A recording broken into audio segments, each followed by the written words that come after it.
Hello दोस्तों, रोज़ की तरह अनलिखनी ब्लॉग में सबका हार्दिक स्वागत है। सबके मंगल भोगी कामना के साथ बड़ों को मेरा सादर नमस्कार, छोटों को मेरा आशीर्वाद। मैं ठीक हूँ, आशा करता हूँ कि आप ठीक होंगे। रामचरितमानस में सुंदरकांड का प्रसंग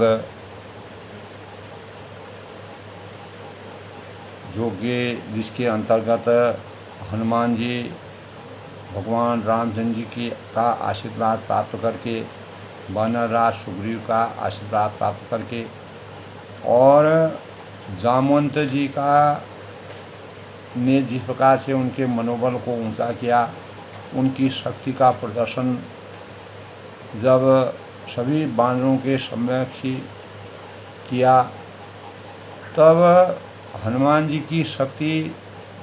को अपनी शक्ति का पता चला।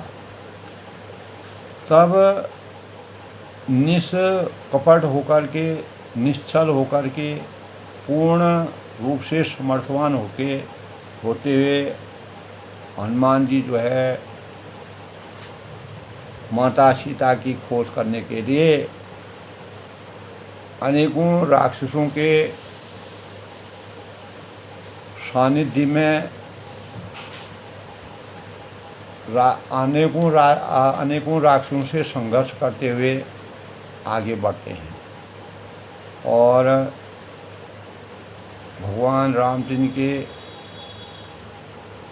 बल, बुद्धि, विद्या, ज्ञान के परिणाम स्वरूप हनुमान जी को जो विवेक प्राप्त होता है, जो शक्ति प्राप्त होती है, जहाँ भी वह अपना पैर रखते हैं, जहाँ भी वह जाते हैं, वहाँ का वातावरण परिवेश किस प्रकार से उनकी महिमा अपार और अतुलनीय हो जाती है। तब कहा है, अति उतंग जल निधि सहूँ पाशा कनक कोटि कर परम प्रकाश। यानी यह अत्यंत ही, जब वह आगे बढ़ते बढ़ते सुरसा के बाद जब मैनाक पर्वत पर पहुँचते हैं, तब उनके शक्ति का किस प्रकार से सृजन होता है, तो वह अत्यंत ही ऊंचे पर्वत में जब जाते हैं तो उनके चारों ओर समुद्र आच्छादित है और सोने के परकोटे, चहारदीवारी मय जो वातावरण है उसको वह देखते हैं और परम प्रकाश की अनुभूति उनको हो रही है। तो माता सीता की खोज से पहले भगवान रामचंद्र जी हनुमान जी को किस प्रकार से शक्ति प्रदान की, महान कवि तुलसीदास जी ने भगवान के स्वरूप का वर्णन किया है। अनेक प्रकार के राक्षसों जब समुद्र को लांघते हैं, एक जगह से दूसरी जगह उनका गमन होता है, जाते हैं और अपने मार्ग में किसी प्रकार के भी भय और शोक की अनुभूति उनके अंतःकरण में नहीं होती है। मार्मिक ढंग से तुलसीदास ने हनुमान जी की शक्ति का वर्णन किया है। तो जब हनुमान जी अपने मार्ग में आगे बढ़ते हैं तो तब मैनाक पर्वत जब हनुमान से कहते हैं कि तुम जो है मैनाक पर्वत पर विश्राम करो और सुख की अनुभूति करो, अपनी थकावट को समाप्त करो। जल निधि रघुपति दूध बिचारी, तैम ना के होई श्रमहारी। यानी समुद्र के ने उन्हें श्री रघुनाथ जी का दूत समझकर उसको हनुमान जी को विश्राम करने की प्रेरणा दी और तो उनकी थकावट दूर करना भगवान ने इस प्रकार के न लीलाओं का वर्णन किया और थकावट को दूर करने वाला हो जाता उन्होंने मैनाक पर्वत से कहा, अर्थात अपने ऊपर इन्हें विश्राम करने देना, इनको किसी प्रकार की परेशानी न हो। तब हनुमान जी के अंतःकरण में जब ये बात आती है कि मैनाक पर्वत मुझे विश्राम करने के कहते हैं, तो तब हनुमान जी कहते हैं, हनुमान ते ही परसा कर पुनि कीन प्रणाम, राम काज कीने बिना मोहि कहाँ विश्राम। तो हनुमान जी कहते हैं कि हनुमान जी ने उसे हाथ से छुआ पर्वत को और फिर प्रयास करके कहा कि भाई श्री रामचंद्र जी, परमात्मा के काम को किए बिना मैं अगर विश्राम करता हूँ तो मेरे बराबर अज्ञानी सेवक कोई नहीं होगा।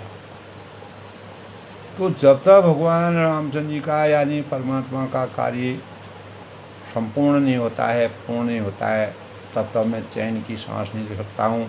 विश्राम करना तो बहुत बड़ी बात है। तो देवताओं ने पवन पुत्र हनुमान जी को जाते हुए जब देखा तो उनकी विशेष बल बुद्धि को जानने के लिए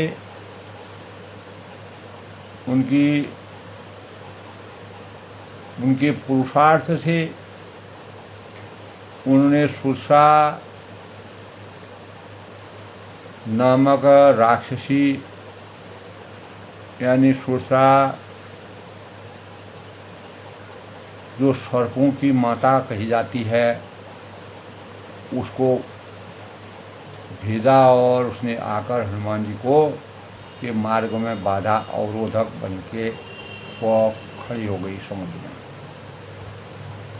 तब आज सुनत मोहि दीन, तब वह कहते हैं कि आज भगवान ने मुझे पूर्ण आहार दे दिया है, हनुमान जैसा इतनी बड़ी शक्ति दे दी है, यानी आज देवताओं ने मुझे भोजन प्राप्त कर दिया है।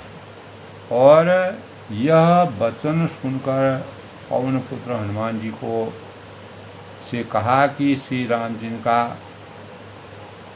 कार्य करके मैं लौट जाऊं और सीता की सूली मैं ले लूं, उसके बाद तुम मेरा भक्षण कर लेना, मुझे कोई अफसोस नहीं। तो तब मैं यानी आकर तुम्हारे मुंह में स्वयं ही विराजमान हो जाऊंगा और तुम अपनी इच्छा अनुसार मेरा भक्षण करना।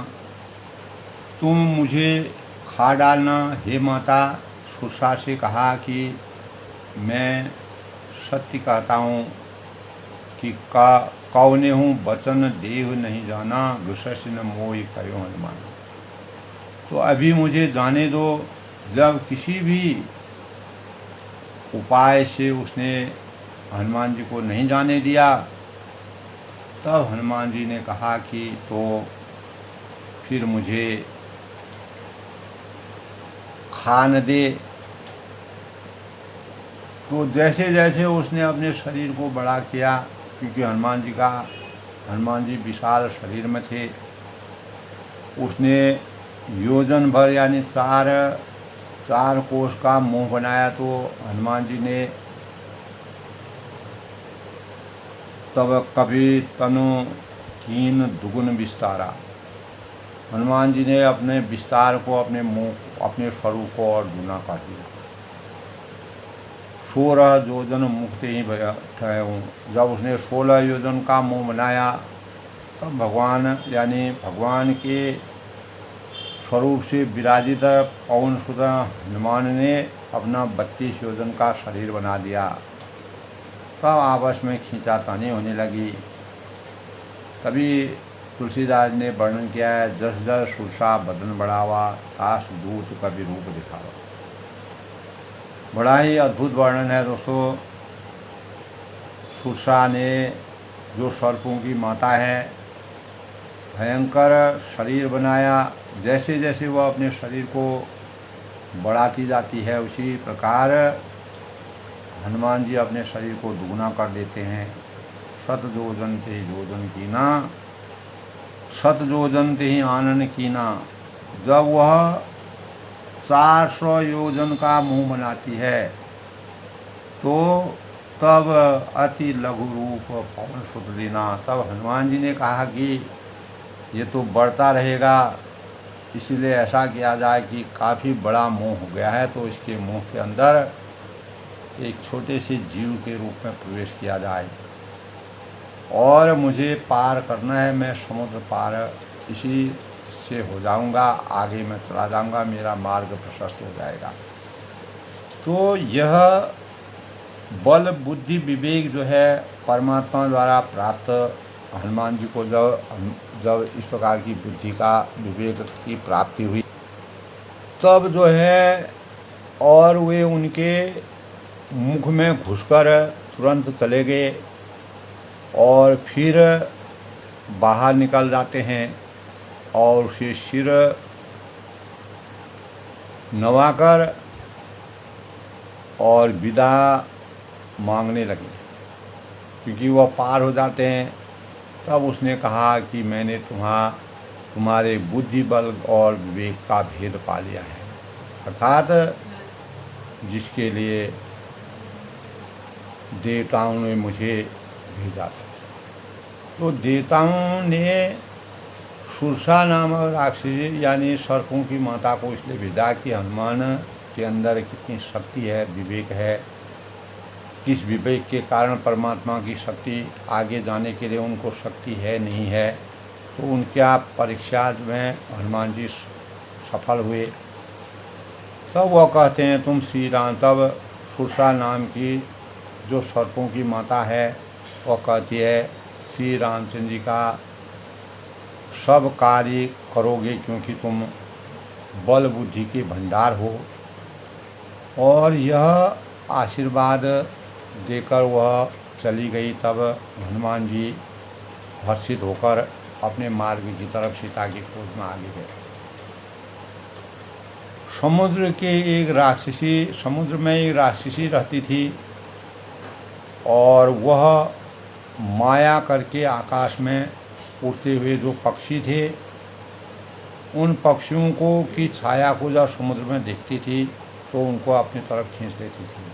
और आकाश में जो जीव जंतु उड़ा करते थे वह सब जल में उनकी परछाई को देखती थी और उस परछाई को वो पकड़ने में समर्थवान थी और जिससे वे उड़ नहीं पाती थी, अर्थात जल में गिर जाती थी। उस मायाई जो राक्षसी थी तो इस प्रकार वह सदा आकाश में उड़ने वाले जीवों की को लाया करती, खाया करती थी।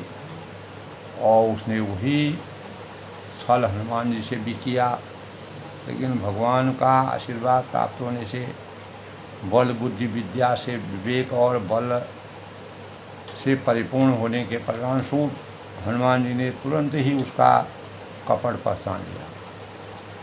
और पवन सुत धीर बुद्धि वीर हनुमान जिनको जामवंत ने जिनकी शक्ति के प्रभाव को मानव चेतना के लिए जगाने का प्रयास किया तो उसको मार कर समुद्र के पार तब वह चले गए उस राक्षसी को। और वहाँ जाकर उन्होंने वन की शोभा देखी और तब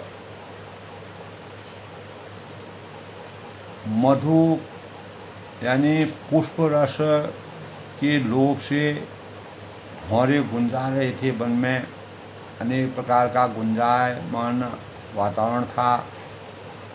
तो अनेकों प्रकार के वृक्ष फल फूल से सुशोभित वन था और पशुओं के समूह को देखकर तो वे मन में बहुत ही मन से अत्यंत ही प्रसन्न हुए, खुश हुए। और सामने एक विशाल पर्वत देखकर हनुमान जी भय त्याग कर, किसी प्रकार के भय से रहित होकर के उस पर दौड़कर आगे चले। तब हनुमान जी जब उस पर्वत पर चढ़ते हैं तो भगवान शिव जो है उनके स्वरूप को देखते हैं कि आखिर इस बंदर के पास इतना बड़ी शक्ति कैसे आई। तो भगवान शिव जानते थे कि परमात्मा भगवान श्री रामचंद्र जी जिस पर खुश होते हैं, प्रसन्न होते हैं, उसको जिस प्रकार काकभूषण जी को अपार शक्ति से, बल से, ज्ञान से संचित किया, तो पार्वती से कहते हैं कि यह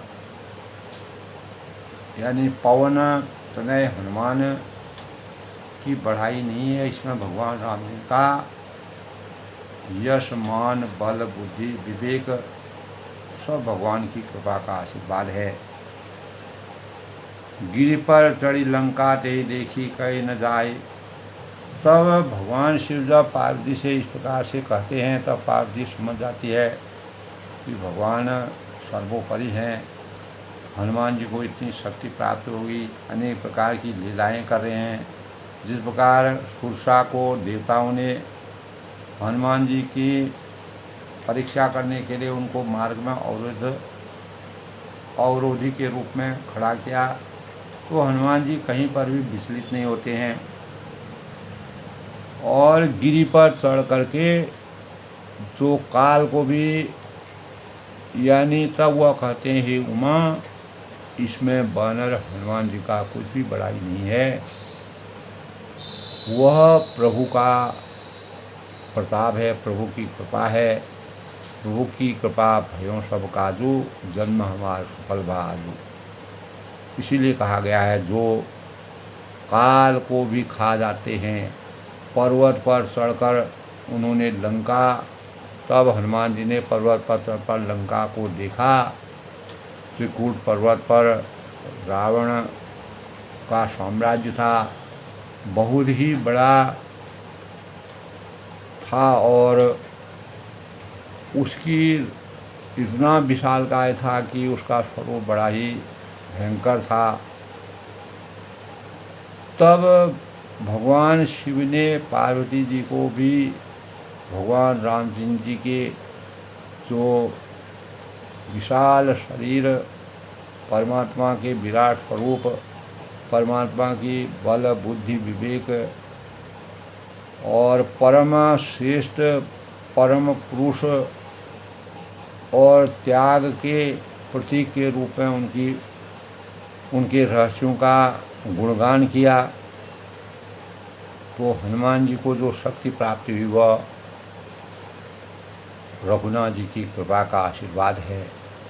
अति उतंग जल निधि जौ पासा, वह अत्यंत ही, वह पर्वत इतना ऊंचा है जहाँ पर हनुमान जी इतनी दूर से उनको देखते हैं और उसके चारों ओर समुद्र है और सोने के परकोटे लगे हैं। श्रीलंका में रावण का वास है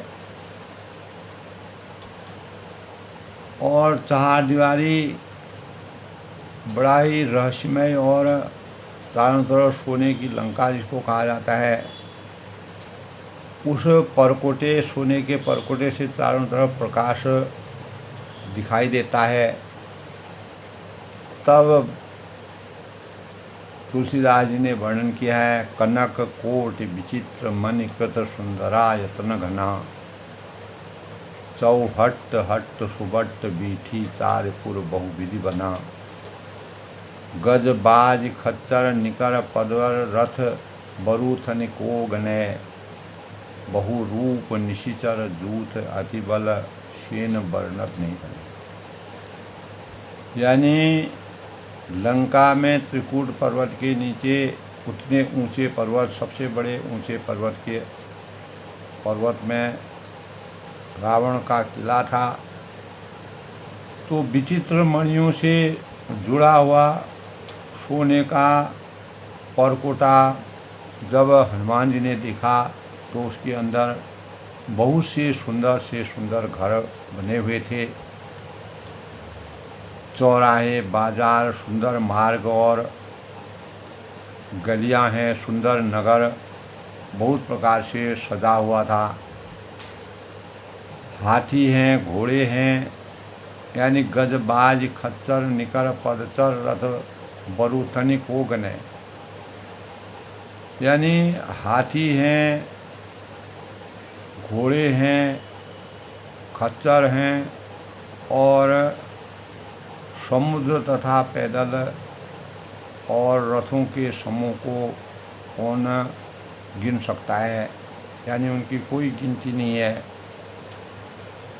और अनेकों रूपों से राक्षसों के दल वहाँ पर विराजमान हैं। उनको अत्यंत बलवती सेना, उस बलवती सेना का वर्णन तुलसीदास ने बड़े ही रहस्य वर्णन करते नहीं बनता है। वन बाग, अब वहाँ के वन बाग और उपवन की विशेषता का वर्णन किया है। तो वन बाग उपवन वाटिका सरकूप बाकी सोहही, नर नाग सुर गंधर्व कन्या रूप मुनि मन मोहही। मुनियों के मन को मोहित करने वाले, कहूँ माल देह विशाल शैल समान अति बल गर्जही, नाना आकार हैं हिरहि बहुविधि एक एकन तरहि। तो रावण को इतने अच्छे परिवेश में रहने के परिणाम स्वरूप रावण का जब हमारा जीवन बहुत ही सुखमय हो जाता है, भौतिक सुखों की अनुभूति में हम विराजते हैं, तो मानव का को ज्ञान रूपी प्रकाश धीरे धीरे कमी आ जाती है, अहंकार बढ़ जाता है, अज्ञान हमारे अंतःकरण में बढ़ने लगता है। इसी प्रकार रावण की अज्ञानता इसी के परिणाम स्वरूप बढ़ी। तब वन हैं, बाग हैं, उपवन हैं, बगीचे हैं, फुलवाड़ी हैं, तालाब हैं, कुएं हैं और बावलियां हैं। बड़े ही सुशोभित वहाँ पर इस प्रकार का वातावरण परिवेश बनाया गया है। मनुष्य, नाग हैं, देवता हैं, नर नाग सुर गंधर्व कन्या रूप मनि मन मोहिनी। और गंधर्वों की कन्याएं जो हैं अपने सौंदर्य से मुनियों के मनों को हरने वाले हैं। और कहूँ माल देह विशाल शैल समान अतिबल गर्जही, कहीं पर्वतों के समान विशाल शरीर वाले बड़े ही बलवान मल्ल हैं, यानी पहलवान चारों ओर गरज रहे हैं। और वे अनेकों यानी नाना अखाड़न भिरही, अनेकों अखाड़ों में बहुत प्रकार से भिड़ते हैं और एक दूसरे को ललकारते हैं। इस प्रकार का परिवेश है। करी जतन भटकोटिन विकट तनु नगर चहु दिशि रक्षही, अर्थात भयंकर शरीर वाले जो करोड़ों योद्धा हैं, सब यानी चल करके सावधान से नगर की चारों ओर की रक्षा कर रहे हैं, चारों दिशाओं में खड़े हैं। और कहूँ महिष मानुष धेनु खर अज खल निशाचर बच्चई, और जब चारों ओर सब ओर से सब प्रकार से रखवाली करते, राक्षसों का समूह पूर्ण रखवाली करता है। और कहीं दुष्ट राक्षस भैंसा है, मनुष्य है, गाय हैं, गधों हैं और बकरों को भी खा रहे हैं। ऐसा परिवेश लंका का देख करके तो यही लाग तुलसीदास इनको कथा कथु एक है कही, रघुवीर सर तीरथ शरीन त्याग गति ये यहीं सही। अर्थात तुलसीदास जी। तो तुलसीदास जी ने इनकी कथा इसलिए कुछ थोड़ी सी ही कही है, अर्थात बड़ा लंबा वर्णन उन्होंने नहीं किया है, लेकिन निश्चय ही श्री रामचंद्र जी के बाण रूपी तीर्थ में को शरीरों को त्याग कर परम गति पाएंगे, तब काहे पुर रखवारे देख बहु कभी मन कीन विचार। तब हनुमान जी ने इस प्रकार के यानी त्रिकुट पर्वत पर रावण के साम्राज्य को देखा, चारों ओर के परिवेश को देखा, तो हनुमान जी आश्चर्यचकित हो गए। अपने मन में विचारते हैं, सोचते हैं, मंथन करते हैं। हर प्रकार का वातावरण वहाँ परिलक्षित होता है। तब हनुमान जी भगवान रामचंद्र जी के बल बुद्धि विवेक के परिणाम स्वरूप किसी प्रकार के भय को छोड़ करके आगे बढ़ते जाते हैं। पुर रखवारे देख बहु कभी मन कीन विचार। तब हनुमान जी की सूझबूझ काम आती है। वो क्या करते हैं, नगर के बहु संख्यक के यानी इतने प्रकार के रखवाले वहाँ कार्य कर रहे थे, उनको देख कर के हनुमान जी ने मन में विचार किया, मंथन किया, सोचा और कैसे आगे बढ़ा जाए, कैसे सीता जी से मिला जाए। उन्होंने अपने अंतःकरण में सोचा, विचारा। भगवान राम अंतर्यामी हैं, वह मन मन की बात जानते हैं और हनुमान जी को वह दिव्य स्वरूप में देख रहे हैं। तब हनुमान जी को ज्ञान आया। तब उन्होंने कहा कि ऐसे परिवेश में आगे जाने से मैं कहीं न कहीं पकड़ा जाऊंगा, अर्थात मेरा रहस्य खुल जाएगा।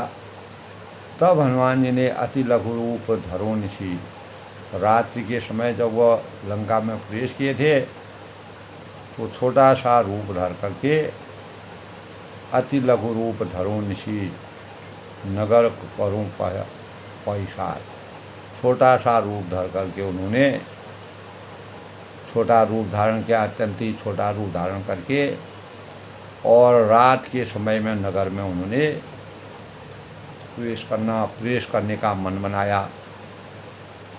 इस प्रकार के भाव उनके अंतःकरण में आए, क्योंकि भगवान द्वारा उनको सब प्रकार की शक्ति विराजमान थी। तब हनुमान जी ने मशक समान रूप का भी धरी। उन्होंने जो है हनुमान जी ने मत्सर के समान छोटा सा रूप धारण किया ताकि कोई उनको देख न लगे। लंका ही चले सुमेरे नर हरि, और नर रूप में जिस प्रकार से उन्होंने रूप धारण किया और नर रूप से लीला करने वाले यानी नर लीला करने वाले भगवान रामचंद्र जी का स्मरण किया और करके लंका में वो आगे चले गए। लंका ही चले सुमेर नर हरि, तब नाम लंकनी एक निशी चली। तब वो आगे चलते हैं छोटा सा रूप धारण करके। तो लंका के यानी द्वार पर जब वहाँ का उसके द्वार पर पहुँचे, लंकनी नाम की एक राक्षसी रहती थी जिसका नाम लंकनी था, लंका में रहती थी, लंकनी नाम था। सो कह चले मोई निंदरी, और वह जो है बोली कि मेरा निरादर करके बिना मुझसे पूछे कहाँ चले जा रहे हो। तो इतना छोटा रूप धारण करके भी वह समझ गई तब उसने मेरे को टोका, जाने हूँ नहीं मरम सठ मोरा।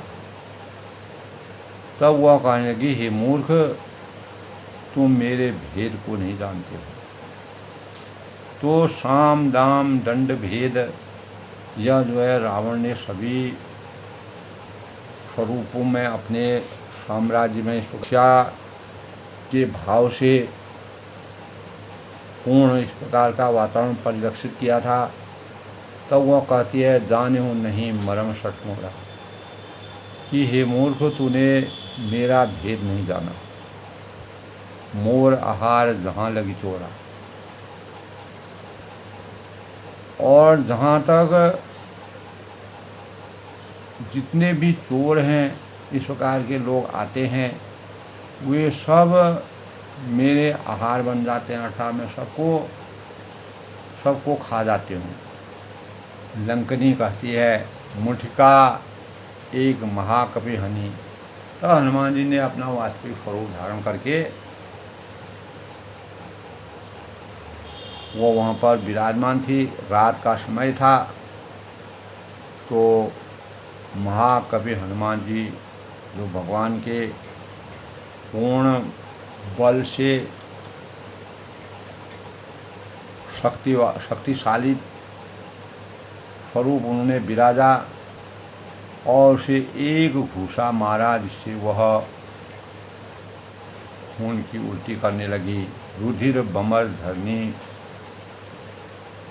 धनमनी, और पृथ्वी पर लुढ़क गई, अर्थात हनुमान जी ने अपने रास्ते को प्रशस्त कर दिया। पुण्य संभार उठी सो लंका। वह लंकनी फिर अपने को संभाल कर उठने का वो प्रयास करने लगी।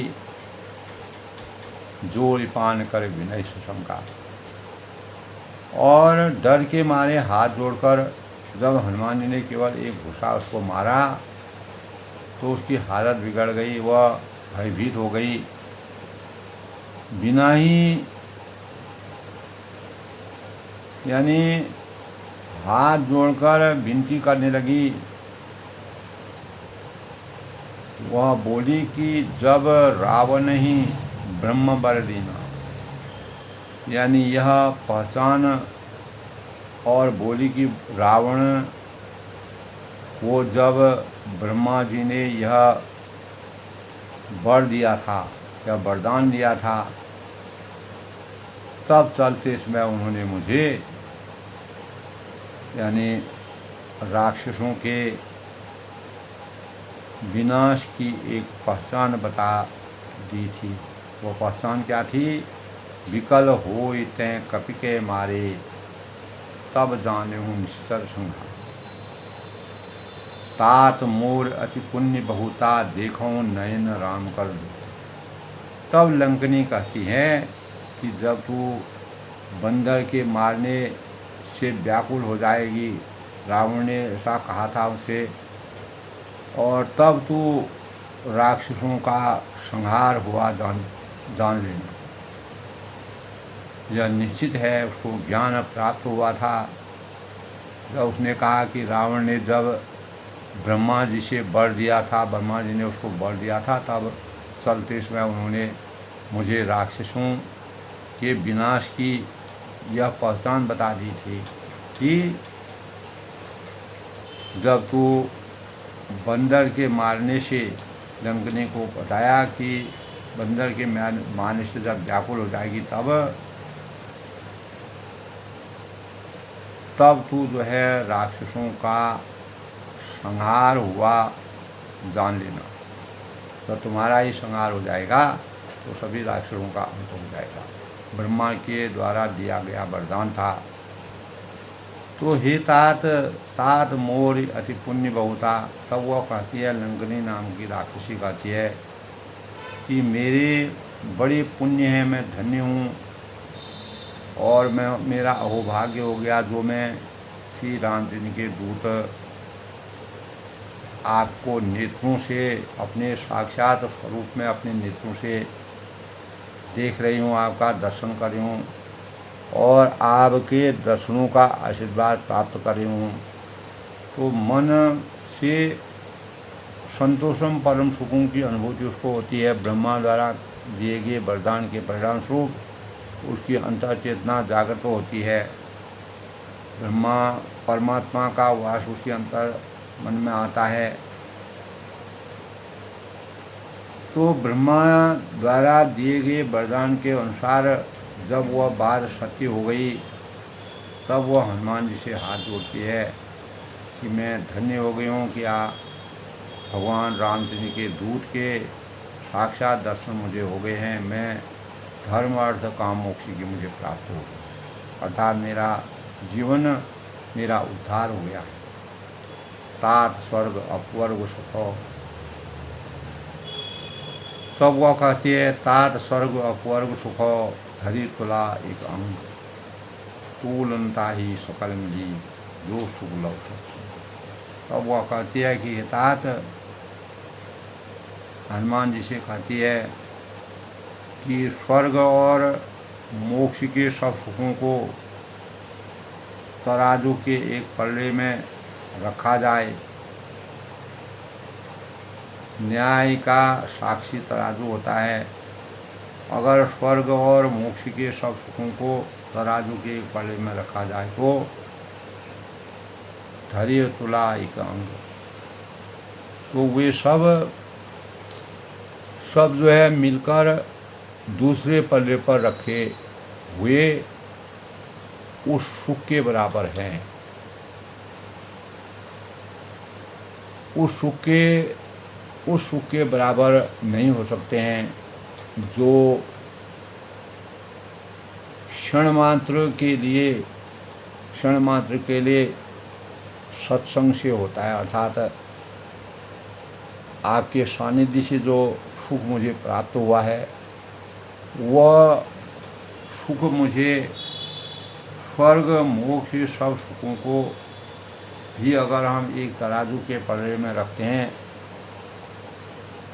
आपके दर्शन रूपी तराजू के स्वरूप को प्राप्त करके मुझे जो सुख प्राप्त हुआ है उसका वह तराजू ज़्यादा भारी होता है, अर्थात वह ज़्यादा बलिष्ठ है। दूसरे पलड़े रखे यानी दूसरे पलड़े पर रखे हुए उस सुख के बराबर नहीं हो सकता। जो सुख मुझे आपके साक्षात दर्शन से, भगवान रामचंद्र के साक्षात दूत के दर्शनों से मुझे प्राप्त हुए हैं। लंकिनी जब ब्रह्मा जी के वरदान का वर्णन करती हैं, तब वह वास्तविक सुख की अनुभूति प्राप्त करती है। मन से, वचन से, वाणी से अपने अंतःकरण की वेदना का वर्णन करते हुए हनुमान जी से कहती है कि आज से मेरा जीवन जो है धन्य हो गया। मैं सत्संग के वास्तविक स्वरूप को प्राप्त कर गई हूँ। मैं धन्य हो गई हूँ।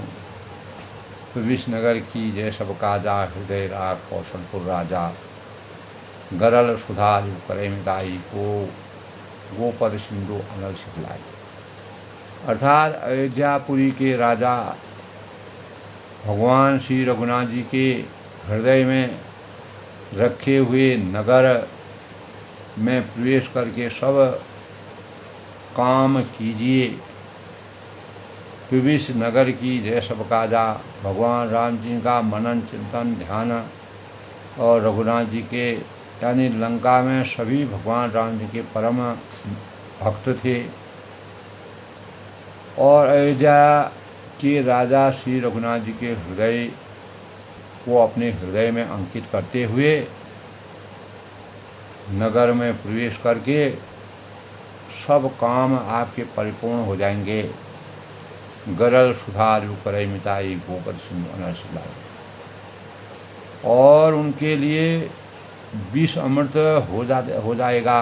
परमात्मा का जब आशीर्वाद प्राप्त होता है, विष भी जिस प्रकार भगवान शिव ने लोक कल्याण के लिए जब समुद्र मंथन हुआ था तो सभी देवताओं की रक्षा करने के लिए भगवान शिव ने विष का सेवन किया, जिससे वह नीलकंठ कहलाए।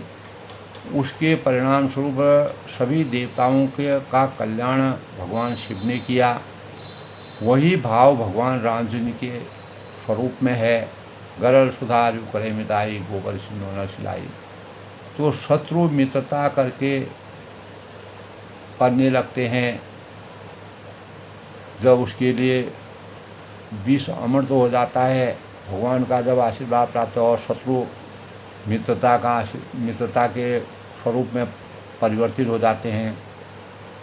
और समुद्र जो है गाय के खुर के बराबर हो जाता है, अर्थात इतना सूक्ष्म हो जाता है भगवान का जब स्वरूप प्राप्त हो जाता है।